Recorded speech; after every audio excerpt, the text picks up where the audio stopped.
மீனவர் சுட்டுக் கொல்லப்பட்டதற்கு தங்களது கண்டனத்தை தெரிவிக்கும் விதமாக இந்த ஆண்டு கச்சத்தீவு திருவிழாவை புறக்கணிக்க தமிழக மீனவ சங்கங்கள் முடிவு செய்துள்ளன.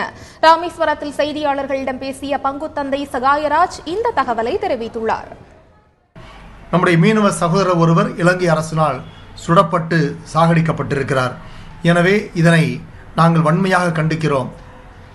இலங்கை அரசு இதற்கு முழுமையான பொறுப்பேற்று உரிய விசாரணை நடத்த வேண்டும். இந்திய அரசு சுட்டுக் கொல்லப்பட்ட நம்முடைய தமிழக மீனவருக்கு சரியான நீதி கிடைக்கும் வரை அதற்குரிய ஏற்பாடுகளை முழுமையாக செய்ய வேண்டும் என்று கேட்டுக்கொள்கின்றேன். எனவே இப்படிப்பட்ட காரியங்களுக்கெல்லாம் கண்டனம் தெரிவிக்கக்கூடிய விதத்திலே எம்முடைய மீனவர் அமைப்புகள் தொடர் வேலை நிறுத்த போராட்டத்திலும் தொடர் ஆர்ப்பாட்டத்திலும் பலவிதமான போராட்டங்களில் ஈடுபட்டு கொண்டிருக்கிறார்கள்.